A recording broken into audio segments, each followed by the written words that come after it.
ఇటీవలే టీడీపీకి good bye చెప్పిన రాయపాటి రంగబాబు కీలక వ్యాఖ్యలు చేశారు. టీడీపీ నుంచి తనకు బెదిరింపు కాల్స్ వస్తున్నాయన్నారు. తనకు తన కుటుంబానికి ప్రాణహాని ఉంది అంటూ కిరాయి హంతకులతో చంపిస్తామని బెదిరిస్తున్నారంటూ తెలిపారు. విజయవాడ సిఐడి కార్యాలయం వద్ద పలువురు టీడీపీ నేతలు తనను హత్య చేసేందుకు చందాలు వసూలు చేశారంటూ ఆరోపించారు రంగబాబు. తనకు ఏదైనా అయితే నారా లోకేష్ దే బాధ్యత అని పేర్కొన్నారు.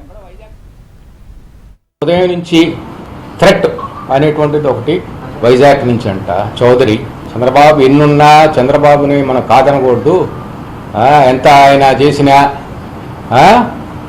మిగతా కులాల్లాగా మన బయటకు పడవంగా మనం ఎందుకు పడతారు మీరు బయట అని మాట 12 నిమిషాలు ఒక కాల్ అయింది. తర్వాత మళ్ళీ కాలం పెరిగి నువ్వు గనక ఈ రోజు నుంచి విరమించుకోకపోతే నీ సంగతి తేలుస్తాను, నిన్ను నీ కుటుంబాన్ని తేలుస్తా అన్నారు.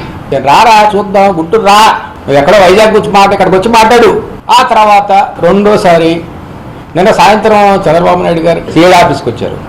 అక్కడ పార్టీలో కొంతమంది నన్ను కిరాయి హంతకుల చేత లేపేయాలని డిస్కషను, చందాలు వసూలు చేశారు.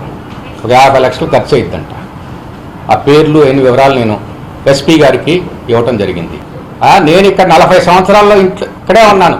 మీరు కిరాయి హంతకులు కాదు, ఎవరినైనా తీసుకురండి, దమ్మున్న రండి, చిటికేస్తే 5 నిమిషాల్లో 100 మంది వస్తారు, నన్ను చంపుతారా రండి. నేను ఉదయం ఎక్కడ ఉంటాను, మధ్యాహ్నం ఎక్కడ ఉంటాను, సాయంత్రం ఎక్కడ ఉంటాను, ఏ టైంలో ఎక్సర్సైజ్కి వెళ్తా, జిమ్కి వెళ్తా, అన్నీ తెలుసు, రండి రా. ఇంకొక ముఖ్యమైన మాట చెప్పాను, నా ప్రాణానికి ఏమైనా అయితే నారా లోకేషే బాధ్యతని స్టేట్మెంట్ ఇస్తున్నా.